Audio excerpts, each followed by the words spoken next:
Je voudrais vous donner, comme je l'ai dit tantôt, la première liste de ceux qui sont concernés par les mandats d'arrêt internationaux. Ils ont dressé une première liste, il y a une seconde liste qui va certainement suivre. Ils vont transmettre demain lundi à la DCPJ. Et vous savez que le bureau Interpol local se trouve dans l'enceinte de la DCPJ. Et donc, cette liste-là, cette première liste comporte 11 personnes qui sont concernées par le mandat d'arrêt international dont a parlé Madouba, Awate et ses amis Tiakwe et Adrouvi. Il y a Olivier Ama qui généralement intervient dans les lives. C'est un ancien officier de la gendarmerie qui est en exil, Olivier Ama. Il y a Zaga Bambo, il y a Agbodjan, je pense, oui, Togbevi PC, c'est son nom qui est Agbodjan, selon les informations que j'ai reçues. Il y a Odako TV, c'est ça. Il y a Ferdinand Messan Haïté, naturellement, ça fait le 3e mandat pour moi. Il y a Sodi Yawo, dit Kotovi Togen. Il y a Maître Akila Essoboko,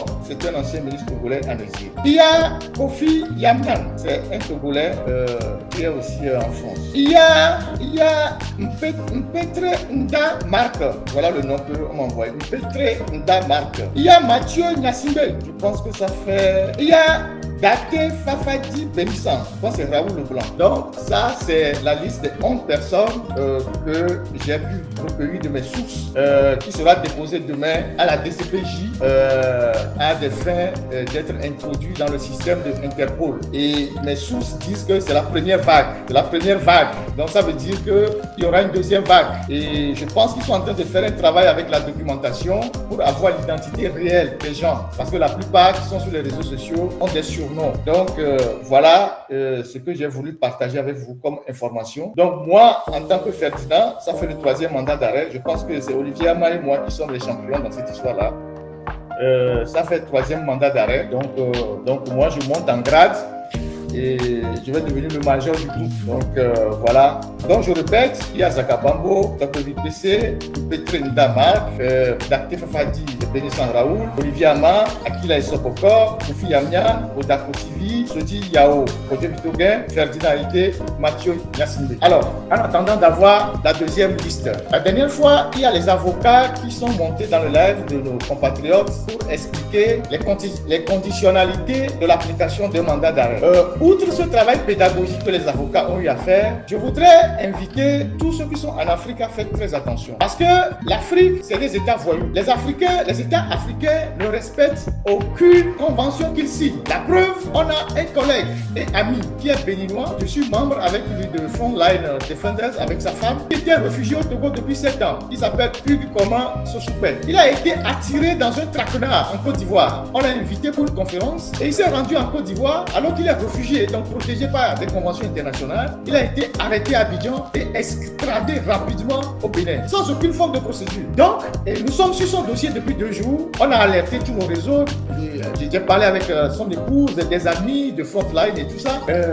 On est en train de se battre. Alors, il est déjà en prison au Bénin. Donc, je voudrais inviter ceux qui sont au-delà de ce que les avocats ont dit, qui sont en Afrique, à faire preuve de prudence, d'extrême prudence. La Côte d'Ivoire, c'est pas un pays sûr. Alassane Ouattara a appelé fort son neveu. Ça veut dire ce que ça veut dire. Les 3 pays qui sont en haut de chez nous là, qui vous vantent le panafricanisme, je vous ai dit que c'est des pays qui sont très liés au Togo. Les 3 pays qui sont en haut de chez nous là, il faut les éviter au maximum. Je parle de ceux qui sont en Afrique. Parce que comme il n'y a aucune loi, le temps qu'on vous arrête, vous êtes dans le premier avion. En 1h, 1h30, vous êtes à Lomé. En 1h, 1h30 de vol, vous êtes à Lomé. Et l'objectif du pouvoir, selon ce que je sais, c'est d'arrêter un seul et le massacrer pour traumatiser les autres. Vous avez vu comment ils ont pris Omolou et ils font en sorte de le maltraiter pour que la diaspora puisse être traumatisée. C'est quelque chose comme ça qu'ils veulent faire. Ils savent que ceux qui sont hors d'Afrique, c'est difficile de les atteindre. Mais ceux qui sont en Afrique, s'ils arrivent à mettre la main sur un seul, vous imaginez ce qu'ils vont lui faire pour faire regretter aux autres. Donc, faites très attention dans vos déplacements. Ceux qui prennent des avions, si vous voulez prendre un vol qui va avoir un escale dans un pays, suivez très bien l'itinéraire du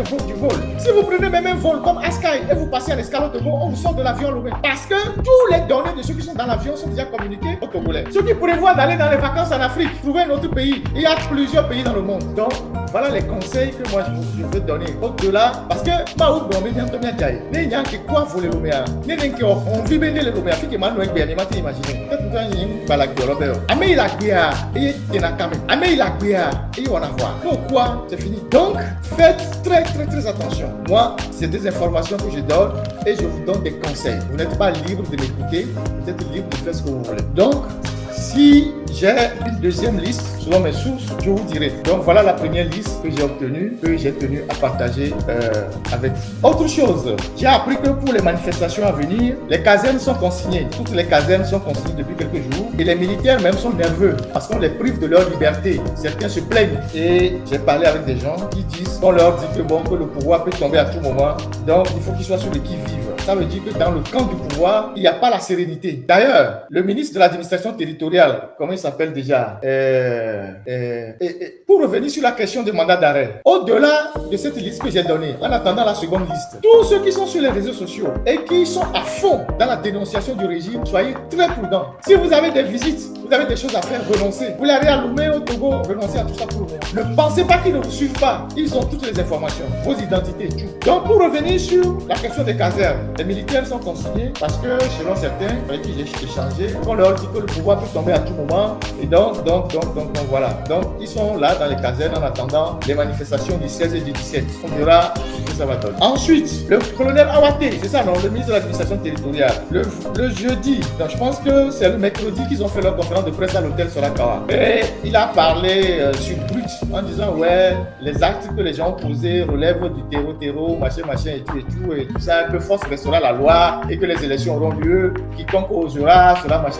Le jeudi, il semble qu'il a fait une crise. Le jeudi qui a suivi, il semble qu'il a fait une crise de nerfs. Donc, on n'a même pas encore commencé par courir. Lui, il fait déjà des crises. Le Django fait les crises avant même le début de la bataille. Vous voyez comment Ford vous met en difficulté. Il vous donne de l'argent. Parce que tous ceux qui bavardaient la dernière fois, c'est de l'argent qu'on leur a donné. Vous ne vous êtes pas posé la question de savoir pourquoi ceux qui défendaient le régime avant, ce n'est pas eux qu'on utilise. Ceux qu'on utilise maintenant, c'est les nouvelles recrues. Vous ne les avez pas vus. À part le ministre des Affaires étrangères, avec les ambassadeurs, il s'est éclipsé, subtilement laissant la parole aux deux Zozo là, et Isaac Tiakpe et Adjouvi. La deuxième conférence, vous allez voir que c'est les nouvelles recrues. Matouba, Adjouvi, Tiakpe, Awaté, c'est les nouvelles recrues. Leur patron a certainement dit, bon, prenez un peu d'argent, allez défendre. Et ils sont à fond. Quand vous voyez comment Isaac Tiakpe crie là, c'est qu'on lui a mis quelque chose dans la poche pour défendre les incongruités. Et c'est le mode opératoire de leur patron. Quelqu'un comme Gilbert était contre la nouvelle constitution. Il était contre la constitution.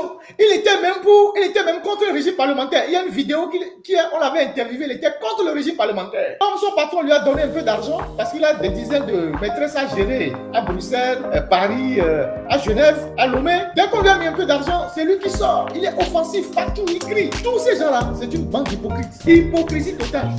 Donc, Awaté, bonne guérison, la course n'a pas encore commencé. Il semble qu'on veut te tuer, qu'on te donne de l'itiquet. Non, un militaire n'a pas peur de la bataille. Donc, en avant. Ensuite, toujours dans la rubrique des informations, je voulais parler du Pegasus. Toujours à titre d'information. Je l'ai dit la semaine dernière. Je le dis encore.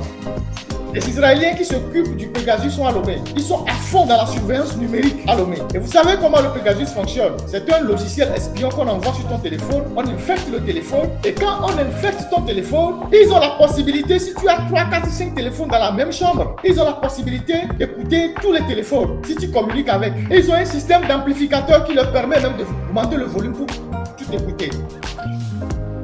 Donc, ils sont à fond dans le pays actuellement, dans la surveillance numérique. Et la grande partie de l'argent du Togo, c'est dans ça que faut investir. La surveillance numérique pour la protection de son fauteuil. Tous les milliards du Togo qui doivent servir à goudronner les routes, à construire les écoles, à construire les hôpitaux, il le met dans la surveillance des territoires et de ses adversaires. Il surveille d'abord tout son clan, les militaires, les officiers supérieurs, ses épouses, les opposants, société civile, les religieux, certains chefs cantons. Donc, il est à fond dans ça. Et donc, le Pegasus, c'est par Internet. Vous pouvez être en Chine, on peut infecter votre téléphone. Vous pouvez être aux États-Unis, ils peuvent infecter votre téléphone. Vous pouvez être en Europe, ils peuvent infecter votre téléphone. Moi, par exemple, j'ai la possibilité ou la chance, en tant que journaliste, de faire analyser mes téléphones chaque 2 ou 3 semaines pour savoir s'il y a un agent qui est rentré ou on a tenté de rentrer dans le téléphone. Donc, mon téléphone passe au scanner chez nos partenaires chaque mois pour m'assurer s'assurer que le téléphone est safe. Mais la plupart des Togolais n'ont pas cette possibilité. Donc, faites très attention avec les Android.